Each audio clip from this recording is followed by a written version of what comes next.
नमस्कार दोस्तों, एक बार फिर से आपका स्वागत है फन स्टडी में। मैं हूं यश और हम कंटिन्यू करने वाले हैं अपनी इतिहास की श्रृंखला को, हिस्ट्री की सीरीज को, जिसमें हम कक्षा 9वीं के इतिहास को पढ़ रहे थे, जहां पर हमने तीसरे अध्याय को शुरू किया था। और पिछली वीडियो में हमने तीसरे अध्याय की दूसरी रूपरेखा को समझा था, जिसमें हमने समझा था कि कैसे जर्मनी में हिटलर का उदय हुआ था और कैसे उसने लोकतंत्र का ध्वंस कर दिया था पूरी तरीके से, और कैसे उसने पुनर्निर्माण जर्मनी के में पुनर्निर्माण का प्रारंभ किया था, जर्मनी में रिकंस्ट्रक्शन की शुरुआत की थी। और आज हम समझने वाले हैं इस चैप्टर के तीसरे अध्याय की तीसरी रूपरेखा को, जिसमें हम पढ़ेंगे नाज़ियों का विश्व दृष्टिकोण, जो वर्ल्ड व्यू है नाज़ियों का, वह हम आज पढ़ने वाले हैं। तो चलिए बिना वक्त को जाया किए शुरू करते हैं। द नाज़ी वर्ल्ड व्यू, नाज़ियों का विश्व दृष्टिकोण। The crimes that Nazis committed were linked to a system of belief and a set of practices. नाज़ियों ने जो अपराध किए वे खास तरह की मूल्य मान्यताओं, एक खास तरह के व्यवहार से संबंधित थे। ये जो सारे के सारे अपराध उनके द्वारा किए जा रहे थे, नाज़ियों के द्वारा जो भी वो क्राइम कर रहे थे, वो सारे के सारे कुछ मान्यताओं, कुछ उनकी सोच, जो उनके बिलीफ थे, उनके जो विश्वास थे, उन पर आधारित थे और के व्यवहार से संबंधित थे, किस तरह का वो व्यवहार करते हैं। चलिए हम इसको समझते हैं। Nazi ideology was synonymous with Hitler's world view. Nazis की आइडियोलॉजी थी, नाजीज की विचारधारा थी, वह हिटलर की विश्व दृष्टिकोण की पर्यायवाची थी, या हिटलर का दृष्टिकोण ही हम नाजी का दृष्टिकोण मान सकते हैं। According to this there was no equality between people but only a racial hierarchy. So इस विश्व दृष्टिकोण में सभी समाजों की बराबरी का हक नहीं है, वे नस्ली आधार पर या तो बेहतर हैं या कमतर हैं। ये नाजी विचारधारा के अनुसार लोग बराबर नहीं है, लोगों में समानता नहीं है, लोग बटे हुए हैं, और कुछ लोग नस्लों के आधार पर, कुछ लोग ताकतवर होते हैं और कुछ लोग कमजोर होते हैं, ऐसा नाजियों का मानना था। In this view point blue-eyed Nordic German Aryans were at the top, while Jews were located at the lowest rung. इस नजरिए में ब्लॉन्ड नीली आंखों वाले नॉर्डिक जर्मन आर्य सबसे ऊपरी और यहूदी सबसे निचली पायदान पर आते थे। यहूदी जो थे वो सबसे नीचे पायदान पर रखा था, उनको जर्मनी के जो विचारधारा थी, जर्मनी का जो व्यू था, उनकी आइडियोलॉजी जो थी, उनके उसके आधार पर जो सारे के सारे ज्यूज यानी यहूदी, सारे के सारे यहूदी निचले पायदान पर होते थे, और जो नीली आंखों वाले ब्लॉन्ड, मतलब जिनका कलर पूरी तरह से साफ हो और बाल पीले रंग के हों, उन्हें ब्लॉन्ड कहा जाता था। तो जो ब्लॉन्ड है उनको सबसे ऊपर रखा गया था, जो कि नीली आंखों वाले लोग हुआ करते थे। They came to be regarded as an anti-race, the arch enemies of the Aryans. जो यहूदी हुआ करते थे उन्हें नस्ल विरोधी यानी आर्यों का कट्टर शत्रु माना जाता था। ऐसा मानते थे कि जो यहूदी हैं वो इनके कट्टर दुश्मन हैं। All other colored peoples were placed in between depending upon their external features. बाकी तमाम समाजों को उनके बाहरी रंग रूप के हिसाब से जर्मन, आर्यों और यहूदियों के बीच में रखा गया था। कैसा उनका रंग रूप है, कैसे कैसी वे दिखाई देते हैं, उनकी त्वचा का क्या रंग है, ये इन सब के आधार पर उसने पूरी जनता को बांट रखा था अलग अलग पायदानों पर। Hitler's racism borrowed from thinkers like Charles Darwin and Herbert Spencer. जो हिटलर की नस्ली सोच थी, चार्ल्स डार्विन और हर्बर्ट स्पेंसर जैसे विचारों के सिद्धांतों पर आधारित थी। इन दो जो इन जैसे या फिर इन दोनों के जो विचार थे, इन दोनों के जो प्रिंसिपल थे, सिद्धांत थे, चार्ल्स डार्विन और हर्बर्ट स्पेंसर के, उन पर आधारित हिटलर की नस्ली सोच थी, रेसिस्ट सोच थी। वो नस्लों में लोगों को नस्लों के आधार पर बांटता हुआ सोचता था। Darwin was a natural scientist who tried to explain the creation of plants and animals through the concept of evolution and natural selection.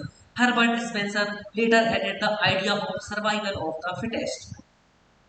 Darwin प्रकृति विज्ञानी थे, जिन्होंने विकास और प्राकृतिक चयन की अवधारणा के जरिए पौधों और पशुओं की उत्पत्ति की व्याख्या का प्रयास किया था। वे एक ऐसे साइंटिस्ट थे, वे ऐसे वैज्ञानिक थे जो कि पशुओं और पौधों की उत्पत्ति यानी वे कैसे इस धरती पर प्रकट हुए, उस पर उन्होंने अपने सिद्धांत दिए थे, उस पर उन्होंने अपने विचार प्रकट किए थे और उस पर उन्होंने खोज करने की कोशिश की थी। जबकि बाद में हर्बर्ट स्पेंसर ने अतिजीविता का सिद्धांत यानी सर्वाइवल ऑफ द फिटेस्ट का प्रिंसिपल दिया था। ये सभी आपने, इसका नाम शायद सुना हो आपने पहले कभी। सर्वाइवल ऑफ द फिटेस्ट, जो सबसे योग्य है वही जिंदा बचेगा, यानी कि जो सबसे ज्यादा ताकतवर है, जो सबसे ज्यादा सही है, जो सबसे ज्यादा बुद्धिमान है, उसी को जीने का अधिकार होना चाहिए और बाकी के सारे लोगों को मार दिया जाना चाहिए। एक प्रकार से ये कहा जा सकता है, बाकी इसका असल मतलब कुछ और था। ये प्रकृति के नियम पर आधारित है। चलिए इसको समझते हैं। According to this ideas, only those species survived on Earth that could adapt themselves to changing climatic conditions. We should bear in mind that Darwin never advocated human intervention in what he thought was a purely natural process of selection. इस विचारधारा का मतलब यह था कि जो प्रजातियां बदलती हुई वातावरणीय परिस्थितियों के अनुसार खुद को ढाल सकती है, वही पृथ्वी पर जिंदा रहती है। यहाँ हमें इस बात का ध्यान रखना चाहिए कि डार्विन ने चयन के सिद्धांत को एक विशुद्ध प्राकृतिक प्रक्रिया कहा था और उसमें इंसानी हस्तक्षेप की वकालत कभी नहीं की थी। यहाँ पर लिखा हुआ है कि साफ साफ कि जो इंसानी हस्तक्षेप की वकालत, उनका जो टारगेट था वो बिल्कुल नहीं था। उनका उद्देश्य इंसानी हस्तक्षेप की वकालत नहीं थी।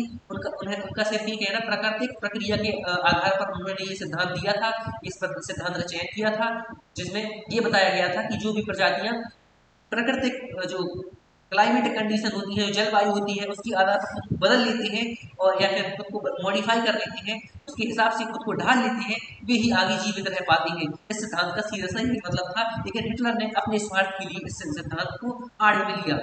चलिए आगे समझते हैं।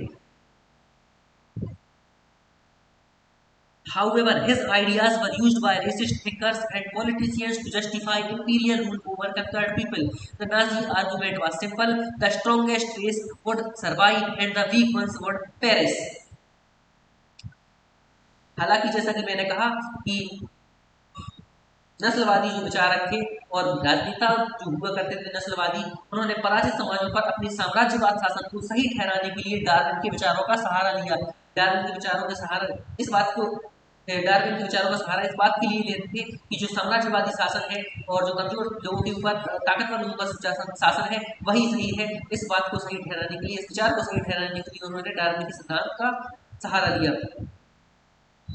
नास्तियों की दलील बिल्कुल सरल थी, जो नस्ल सबसे ज्यादा ताकतवर है वह जिंदा रहेगी, कमजोर नस्लें खत्म हो जाएगी। उनका मानना था कि जो सबसे निचली वाली पायदान वाली जो नस्लें हैं, कमजोर नस्लें हैं, उन्हें मार देना चाहिए, उन्हें खत्म कर देना चाहिए और जो सबसे ताकतवर नस्लें हैं उन्हें जिंदा रहना चाहिए। वे जिंदा रहेंगी और वे अपना वर्चस्व कायम किए रहेंगी। The Aryan race was the finest. It had to retain its purity, become stronger, and dominate the world. जो आर्य नस्ल है वह सबसे ज्यादा सर्वश्रेष्ठ है, उसे अपनी स्वतंत्रता बनाए रखनी चाहिए और ताकत हासिल करनी है और दुनिया पर वर्चस्व कायम करना है। ये इस तरह की विचारधारा हमें कई जगह पर आज के समय में भी देखने को मिलती है, जहाँ पर लोग अपने धर्म, अपने कुल, अपनी समाज, अपनी जाति सबको ऊंचा मानते हैं और बाकी की समाज या धर्म को नीचा मानते हैं, जबकि ये बहुत ही ज्यादा गलत विचारधारा है। चलिए हम आगे बढ़ते हैं। The other aspect of Hitler's ideology related to the geopolitical concept of Lebensraum or living space. He believed that new territories had to be acquired for settlement. Hitler की विचारधारा का दूसरा पहलू लेब्रेंसरोम है या जीवन परिधि की भू राजनीतिक अवधारणा से संबंधित था। वह मानता था कि अपने लोगों को बसाने के लिए ज्यादा से ज्यादा इलाकों पर कब्जा करना जरूरी है। हिटलर का ऐसा मानना था कि जो भू राजनीतिक अवधारणा है उससे संबंधित था उसकी विचारधारा, और उसका ये मानना था कि अपने लोगों को बचाने के लिए, अपने लोगों को बसाने के लिए और उनके भले के लिए हम दूसरों के राज्यों पर कब्जा कर सकते हैं, दूसरों के इलाकों पर कब्जा कर सकते हैं।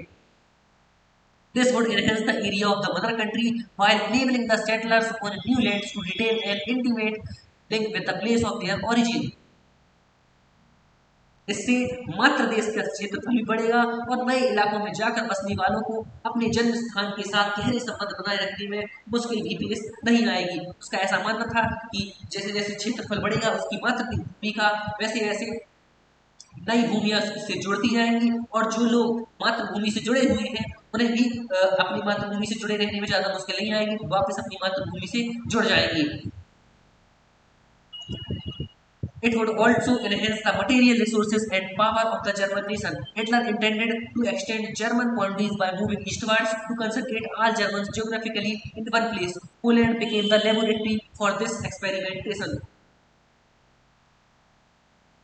जन्म स्थान के साथ हिटलर की नजर में इस तरह जर्मन राष्ट्र के लिए संसाधन और बेहिसाब शक्ति इकट्ठा की जा सकती है। उसका ऐसा मानना था कि जैसे जैसे हम और राज्यों पर कब्जा करेंगे, जैसे जैसे हम अपना जो शासन है वो फैलाएंगे, उससे हमें संसाधन भी और ज्यादा मिलेंगे और बेहिसाब शक्ति भी इकट्ठा होती जाएगी। पूरब में हिटलर जर्मन सीमाओं को और फैलाना चाहता था, पूर्व की तरफ बढ़ना चाहता था, जिससे कि सारे जर्मन को भौगोलिक दृष्टि से एक ही जगह पर इकट्ठा किया जा सके। वैसा मानता था कि जो जर्मन है वो पूरी दुनिया में फैला हुआ है। एक प्रकार से उसका ऐसा मानना था, उसको पूरी दुनिया का सबसे ज्यादा ताकतवर देश बनाना चाहता था, राष्ट्र बनाना चाहता था जर्मन को। इसलिए उस जर्मनी को इसलिए उसने कहा, इसलिए उसका सोचना था कि जो ये एक्सपेंशन वाली पॉलिसी है बहुत ज़्यादा यूजफुल है, उसके लिए हेल्पफुल है और यही सही है। और पोलैंड इस धारणा की पहली प्रयोगशाला बना। उसने सबसे पहला जो अपना ये दाव खेला एक्सपेंशन वाला, कब्जे करने वाला, वो उसने पोलैंड पर किया और इसको को फॉलो करते हुए उसने, इसका अनुसरण करते हुए उसने पोलैंड पर कब्जा कर लिया। चलिए आगे बढ़ते हैं। यहाँ पर आप कुछ तस्वीरें देख सकते हैं नाजी जर्मनी के टाइम की। ये एडोल्फ हिटलर, यहाँ पर ये एडोल्फ हिटलर की तस्वीर है, उसके पीछे उसकी सारी आर्मी खड़ी हुई है और ये दोनों उसकी आर्मी की परेड करते टाइम या मार्च करते टाइम की फोटोज है। चलिए आगे बढ़ते हैं। हमारी जो आगे की रूपरेखा है वो है the establishment of the racial state, यानी नस्लवादी राज्य की स्थापना। कैसे नस्लवादी राज्य की स्थापना की गई, नस्लों के आधार पर लोगों को बांट कर एक नए राज्य की स्थापना हिटलर ने की। चलिए इसको समझते हैं। Once in power, the Nazis quickly began to implement their dream of creating an exclusive racial community of pure Germans by physically eliminating all those who were seen as undesirable in the extended empire. सत्ता में पहुंचते ही नाजियों ने शुद्ध जर्मनों के विशिष्ट नस्ली समुदाय की स्थापना के सपने को लागू करना शुरू कर दिया। सबसे पहले उन्होंने विस्तारित जर्मन साम्राज्य में मौजूद उन समाजों या नस्लों को खत्म करना शुरू कर दिया जिन्हें वे अवांछित मानते थे।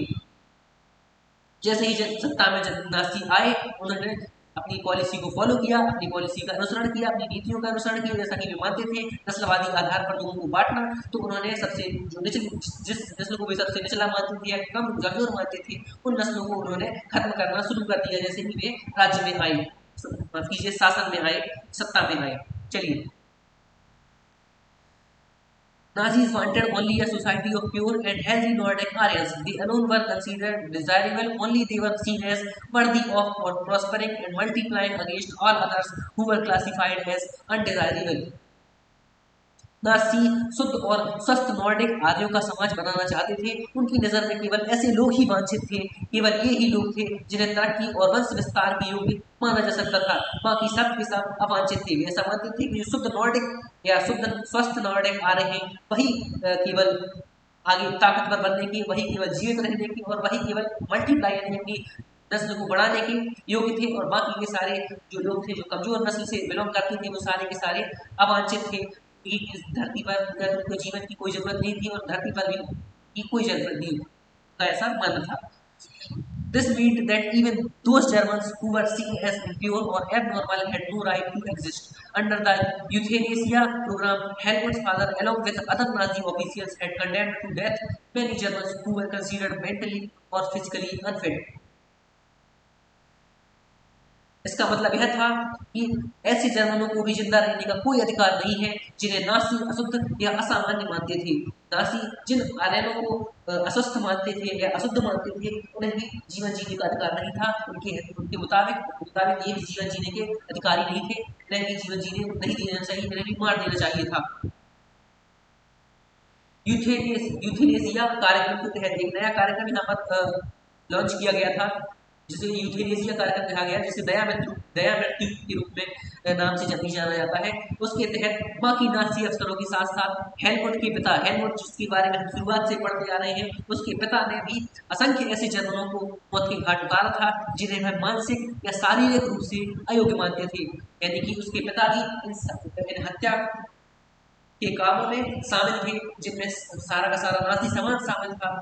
कि जो कमजोर लोग हुआ करते थे, जो अयोग्य जिनको माना जाता था, या जो फिजिकली अनफिट हुआ करते थे, जो अस्वस्थ हुआ करते थे या शारीरिक रूप से अयोग्य हुआ करते थे, उन्हें मौत की घाट उतारने में हेलमुट के पिता भी शामिल थे। यही कारण था उस टाइम जब जर्मनी का पतन हुआ तो उसके पिता ने भी आत्महत्या कर ली थी। हमने शुरुआत में इस अध्याय की शुरुआत में ही पढ़ा था हेलमुट और उसके पिता की कहानी को।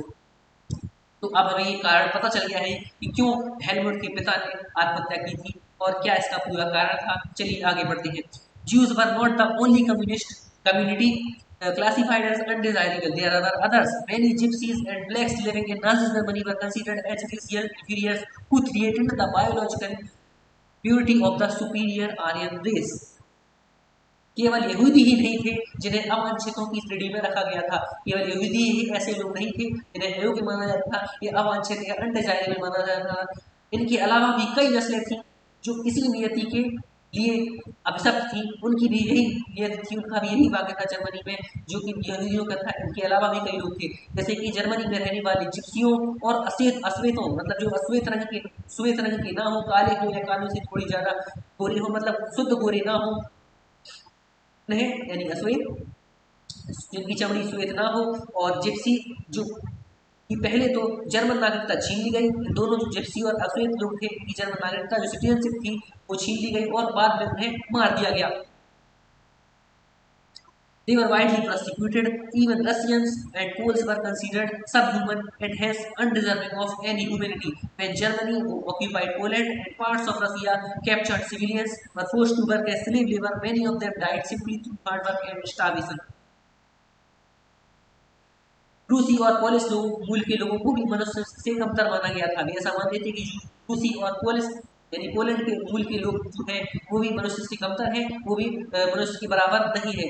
केवल आर्यन ही मनुष्य हैं, मनुष्य की श्रेणी में आते थे। नाज़ी विचारधारा के अनुसार जब जर्मनी ने पोलैंड और रूस के कुछ हिस्सों पर कब्जा कर लिया था तो स्थानीय लोगों को भयानक परिस्थितियों में गुलाम की तरह काम करने पर झोंक दिया था, पर इंसानी बर्ताव के लायक नहीं माना जाता था। उन्हें भी इंसानी बर्ताव के लायक नहीं माना जाता था। उनमें बहुत सारे बेहिसाब काम के बोझ और भूख से ही मारे जाते थे। तो यहाँ पर आप कुछ तस्वीरें देख सकते हैं। यहाँ पर नाज़िज़्म के द्वारा किए गए क्राइम और उनके द्वारा किए गए जो अत्याचार की तस्वीरें यहाँ पर मैंने प्रोवाइड की हैं। देखिए किस तरह से बच्चे और महिलाओं को भी कष्ट यातनाएं दी जाती थी। ये कुछ आदमियों की तस्वीरें हैं जो हो सकता है पुलिस और रसियन मूल के हों, उन्हें भी प्रताड़ित किया जाता था। और ये युद्ध के टाइम की तस्वीरें हैं जब युद्ध में कई लोगों को मौत की घाट जर्मनी ने या नाजियों ने उतारा था। चलिए आगे बढ़ते हैं। Jews remained the worst sufferers in Nazi Germany. Nazi hatred of Jews had a precursor in the tradition Christian hostility towards Jews. Nazi Germany में सबसे बुरा हाल यहूदियों का ही था और हुआ। यहूदियों के प्रति नास्तियों की दुश्मनी का एक आधार यहूदियों के प्रति के साथ ईसाई धर्म में मौजूद परंपरागत घृणा भी थी। They had been stereotyped as killers of Christ or usurers. ईसाइयों की नज़र में यहूदी आदतन हत्यारे और सूदखोर थे। ईसाइयों का आरोप था कि ईसा मसीह जो थे, जो जिनके बारे में सभी जानते हैं, ईसा मसीह जीसस क्राइस्ट जिन्हें कहा जाता है, उनकी मौत के लिए भी वे इन्हें जिम्मेदार ठहराते थे। उनका मानना था कि जो यहूदी थे उन्होंने ही जीसस क्राइस्ट को मारा है। इस वजह से भी यह भी एक कारण था नाजियों का ज्यूज के प्रति नफरत का। Until medieval times, Jews were banned from owning land. They survived mainly through trade and money lending. They lived in separately marked areas called ghettos. मध्यकाल तक यहूदियों को जमीन का मालिक बनने की मनाही थी। मध्यकाल के समय में मतलब मेडिवल टाइम में जो यहूदी थे उन्हें जमीन का मालिक नहीं बनने दिया था और इस बात पर उनके लिए मनाही थी। उन्हें कोई हक नहीं था कि वो किसी जमीन के मालिक बन सके। ये लोग मुख्य रूप से व्यापार और धन उधार देने का धंधा करके अपना गुजारा चलाते थे, क्योंकि पेट चलाने के लिए, उनका पेट पालने के लिए उनको कुछ तो करना था। तो ये मुख्य रूप से व्यापार किया करते थे और धन उधार देने का भी काम किया करते थे अपना पेट पालने के लिए। वे बाकी समाज से अलग बस्तियों में रहा करते थे जिन्हें घेटोस कहा जाता था, या हिंदी में हम दड़बा कह सकते हैं, दड़बा कहा जाता था। चलिए आगे बढ़ते हैं। They were often persecuted through periodic organized violence and expulsion from the land. However, Hitler's hatred of Jews was based on pseudo-scientific theories of race, which held that conversion was no solution to the Jewish problem. नस्ल संहार के जरिए ईसाई कई बार उनका सफाया करते रहते थे। खिलाफ जब जब संगठित हिंसा ने उन्हें बचने का एक रास्ता दिया, माफ कीजिए, लेकिन हाँ, उनके खिलाफ जब जब संगठित हिंसा की जाती थी और उन्हें उनकी बस्तियों से खदेड़ दिया जाता था। हाँ मतलब आते रोज यानी हाँ मतलब रोज प्रतिदिन मतलब समय के कई सारे हिस्सों में जो यहूदी थे, जो ज्यूस थे, उन पर कई बार हिंसा की जाती थी, संगठित हिंसा की जाती थी, उनका नस्ल संहार किया जाता था, नस्ल संहार किया जाता था, एक साथ कई सारे लोगों को इकट्ठा करके मार दिया जाता था और उन्हें उनके एरिया, उन्हें उनके क्षेत्र पर उन्हें बस्तियों से भी खदेड़ दिया जाता था। लेकिन ईसाइयत ने उन्हें बचने का एक रास्ता फिर भी दिया हुआ था, यह था धर्म परिवर्तन का रास्ता। आधुनिक काल में बहुत सारे यहूदियों ने ईसाई धर्म को अपना लिया था और जानते बूझते हुए जर्मन संस्कृति में ढल गए थे। लेकिन यहूदियों के प्रति हिटलर की घृणा तो नस्ल के छद्म वैज्ञानिक सिद्धांतों पर आधारित थी। इस नफरत में यहूदी समस्या का हल धर्मांतरण से नहीं निकल सकता था। हिटलर की दृष्टि से इस समस्या का सिर्फ एक ही हल था, यहूदियों को पूरी तरह से खत्म कर दिया जाए। It could be solve only through their total elimination. उसका ऐसा मानना था कि उन्हें पूरी तरह से खत्म कर दिया जाए, यही एक हल है ज्यूज को बख्शने का या उन्हें बचाने का। और उनके लिए जो धर्मांतरण का जो एक उपाय था, जो बहुत सारे ईसाई लोग मानते थे, वो इन्होंने नकार रखा था। उनका मानना था कि धर्मांतरण से भी हम ज्यूज जो है वो सही नहीं ठहराए जा सकते थे, ज्यूज सबके बराबर नहीं माने जा सकते। उनका केवल एक ही उपाय था कि उन्हें मौत की घाट उतार दिया जाए, उन्हें पूरी तरह से खत्म कर दिया जाए।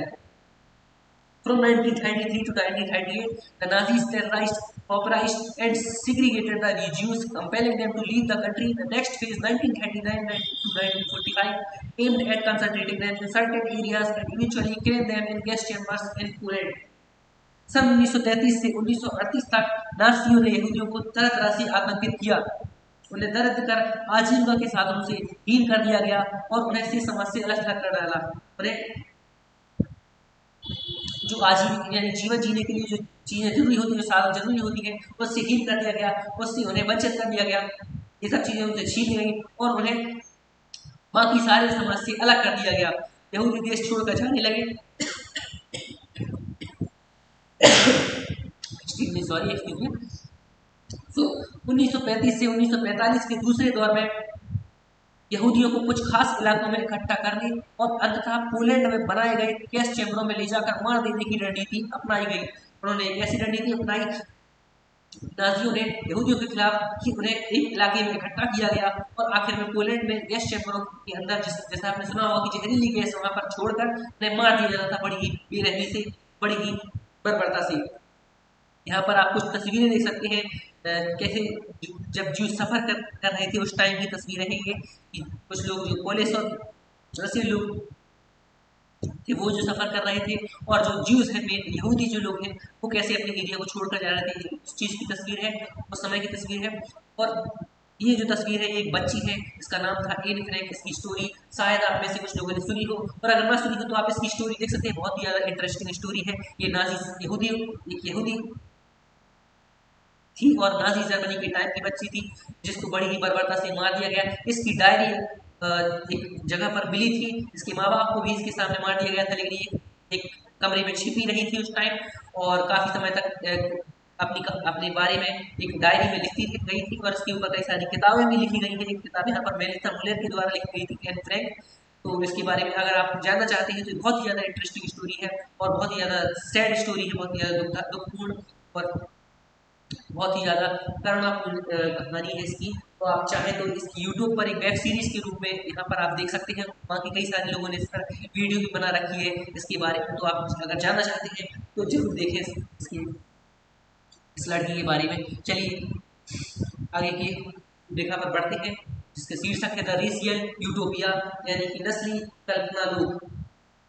एक ऐसा लोक जहाँ पर सब अच्छा हो, नस्ली आधार पर। चलिए हम इसके बारे में समझते हैं। Under the shadow of war, the Nazis proceeded to realise their murderous racial ideal. Genocide and war became two sides of the same coin. युद्ध के साय में नाजी अपने कातिलाना नस्लवादी कल्पना लोक या आदर्श विश्व के निर्माण में लग गए। मतलब युद्ध की आड़ में उन्होंने अपना जो उनके जो आदर्श थे, जिसमें नस्लवादी और कातिलाना जो उनका जो व्यवहार था, वो उसके निर्माण में, उस ऐसे विश्व के निर्माण में लग गए जहां पर ये सब चीजें आम हो। जनसंहार और युद्ध एक ही सिक्के के दो पहलू बन गए। जहां जनसंहार होता था वहीं युद्ध होने लगता था। ये दोनों एक ही सिक्के के दो पहलू बन चुके थे। Occupied Poland was divided up. Much of northwestern Poland was annexed to Germany.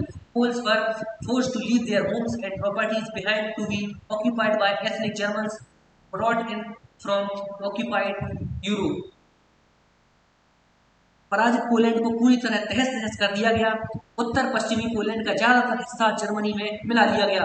Poland के लोगों को अपने घर और माल असबाब छोड़कर भागने के लिए मजबूर किया गया, ताकि जर्मनी के कब्जे वाले यूरोप में रहने वाले जर्मनों को वहां लाकर बसाया जा सके। Poles were then herded like cattle in the other part called the general government. Restoration of all undesirables of the empire. Members of the Polish intelligentsia were murdered in large numbers in order to keep the entire people intellectually and spiritually servile. इसके बाद Poland वासियों को मवेशियों या जानवरों की तरह खदेड़कर general government नामक दूसरे हिस्से में पहुंचा दिया गया। जर्मन साम्राज्य में मौजूद तमाम अवांछित तत्वों को जनरल गवर्नमेंट नामक इस इलाके में लाकर रखा जाता था। जितने भी अवांछित लोग या उनके अनुसार जितने भी अवांछित लोग, जितने अनडिजायरेबल जो लोग थे, उनको एक जनरल गवर्नमेंट नाम की जगह पर लाकर इकट्ठा किया जाता था। पोलैंड के बुद्धिजीवियों को बड़े पैमाने पर मौत के घाट उतारा गया। यह पूरे पोलैंड के समाज को बौद्धिक और आध्यात्मिक स्तर पर गुलाम बना लेने की चाल थी। एक ऐसी चाल थी जिसने कि पोलैंड के समाज को बौद्धिक यानी कि मानसिक रूप से, या कह सकते हैं, और साथ में आध्यात्मिक रूप से भी गुलाम बना लेने की चाल थी। Polish children who looked like Aryans were forcibly snatched from their mothers and examined by race experts. If they passed the race test, they were raised in German families, and if not, they were deposited in orphanages where most perished. आर्य जैसे लगने वाले Poland के बच्चों को के माँ बाप से छीनकर जांच के लिए नस्ल विशेषज्ञों के पास पहुंचा दिया जाता था। जितने भी पोलैंड के ऐसे बच्चे थे जो आर्यों की तरह दिखाई देते थे, उनकी नीली आंखें हो या ब्लॉन्ड टाइप के बच्चे हों, उन्हें उनकी माओ से छीन लिया जाता था और उन्हें नस्ल विशेषज्ञों के पास इसलिए पहुंचाया दिया जाता था कि उनकी जांच की जाए कि वे जर्मन आर्य के मूल के हैं या नहीं है, क्या वे इस टेस्ट को पास करते हैं। अगर वे नस्ली जांच में कामयाब हो जाते थे तो उन्हें जर्मन परिवारों में पाला जाता था, और अगर ऐसा नहीं होता था तो उन्हें अनाथ आश्रमों में डाल दिया जाता था, जहां उनमें से ज्यादातर मार दिए जाते थे या मर जाते थे किसी कारणवश। With some of the largest ghettos and gas chambers, the general government also served as the killing fields for the Jews. General government में कुछ विशालतम गेटों और गैस चैम्बर भी थे, इसलिए यहाँ यहूदियों को बड़े पैमाने पर मारा जाता था। जो जनरल गवर्नमेंट नाम का जो इलाका था, जो एरिया उन्होंने बनाया था, जो प्लेस उन्होंने बनाया था, वहाँ पर कई सारे गेटोज भी हुआ करते थे। गेटोज हमने पढ़ा था कि रुकने की जगह हुआ करती थी, और गैस चैम्बर जो हुआ करते थे जहाँ पर जहरीली गैस छोड़कर लोगों को मारा जाता था, वो भी हुआ करते थे। और यहीं पर कई सारे जूस या यहूदियों को इकट्ठा करके पूरी तरह से बर्बरता से मार दिया जाता था, मौत की घाट उतार दिया जाता था। तो ये हमने यहाँ पर आज का पूरा जो तीसरी रूपरेखा है उसको समझा गहराई से, और मुझे आशा है कि आपको पूरी तरह से समझ में आ गया होगा कि कैसे हिटलर ने बर्बरतापूर्ण तरीके से किस तरह से सभी लोगों, नस्लवादी आधार पर लोगों पर अत्याचार किया, उनको प्रताड़ित किया, उनको हानि पहुंचाई, और कैसा दर्दपूर्ण जीवन लोगों को जीना पड़ा हिटलर की वजह से। और आखिर में उसका भी बड़ा बुरा हश्र होता है, जो इसके आगे अगली वाली रूपरेखा में शायद हम समझेंगे। तो आशा है कि आपको सब कुछ स्पष्ट रूप से समझ में आ गया हो। अगर फिर भी कोई शंका, कोई संशय आपके मन में रह जाता है तो आप निसंदेह कमेंट सेक्शन में पूछ सकते हैं, और मैं पूरी कोशिश करूंगा, पूरा प्रयत्न करूंगा आपकी शंका को दूर करने का। बहुत बहुत धन्यवाद। बनी रही फन स्टडी के साथ और देखते रहिए फन स्टडी। और अगर आपको ये वीडियो थोड़ी भी इंफॉर्मेटिव लगी हो कि इसको आप शेयर भी कीजिए अपने दोस्तों के साथ, लाइक कीजिए और चैनल को सब्सक्राइब कर दीजिए। बहुत बहुत शुक्रिया।